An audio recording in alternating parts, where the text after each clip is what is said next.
No man is kept poor because opportunity has been taken away from him, because other people have monopolized the wealth and have put a fence around it. You may be shut off from engaging in business in certain lines, but there are other channels open to you. Probably it would be hard for you to get control of any of the great railroad systems. That field is pretty well monopolized. But the electric railway business is still in its infancy and offers plenty of scope for enterprise.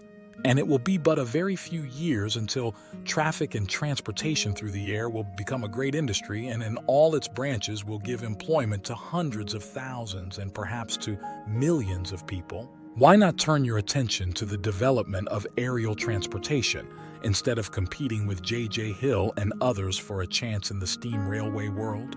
It is quite true that if you are a workman in the employ of the Steel Trust, you have very little chance of becoming the owner of the plant in which you work. But it is also true that if you will commence to act in a certain way, you can soon leave the employ of the Steel Trust. You can buy a farm of from 10 to 40 acres and engage in business as a producer of foodstuffs. There is great opportunity at this time for men who will live upon small tracts of land and cultivate the same intensively. Such men will certainly get rich. You may say that it is impossible for you to get the land, but I am going to prove to you that it is not impossible and that you can certainly get a farm if you will go to work in a certain way. At different periods, the tide of opportunity sets in different directions, according to the needs of the whole and the particular stage of social evolution which has been reached. At present, in America, it is setting toward agriculture and the allied industries and professions. Today, opportunity is open before the farmer in his line more than before the factory worker in his line. It is open before the businessman who supplies the farmer more than before the one who supplies the factory worker, and before the professional man who waits upon the farmer more than before the one who serves the working class. There is abundance of opportunity for the man who will go with the tide instead of trying to swim against it. So the factory workers, either as individuals or as a class, are not deprived of opportunity. The workers are not being kept down by their masters. They are not being ground by the trusts and combinations of capital.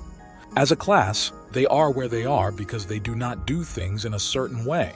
If the workers of America chose to do so, they could follow the example of their brothers in Belgium and other countries and establish great department stores and cooperative industries. They could elect men of their own class to office and pass laws favoring the development of such cooperative industries. And in a few years, they could take peaceable possession of the industrial field. The working class may become the master class whenever they will begin to do things in a certain way. The law of wealth is the same for them as it is for all others. This they must learn, and they will remain where they are as long as they continue to do as they do. The individual worker, however, is not held down by the ignorance or the mental slothfulness of his class. He can follow the tide of opportunity to riches, and this book will tell him how. No one is kept in poverty by a shortness in the supply of riches. There is more than enough for all.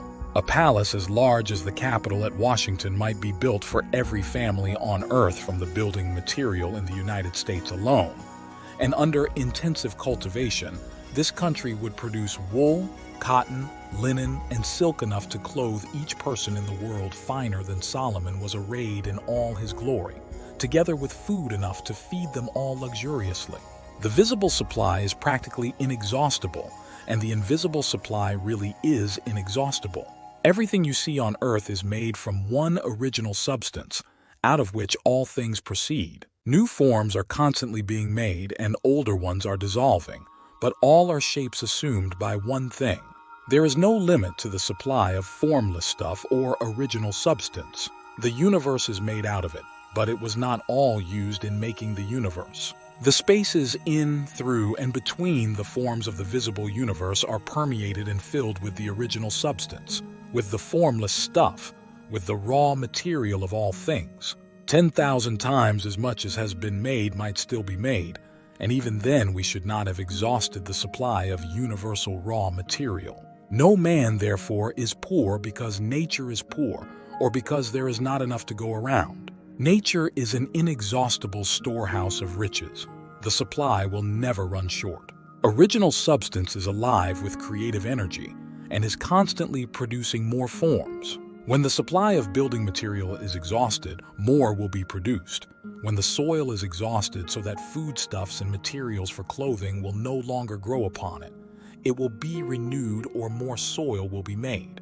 When all the gold and silver has been dug from the earth, if man is still in such a stage of social development that he needs gold and silver, more will be produced from the formless. The formless stuff responds to the needs of man.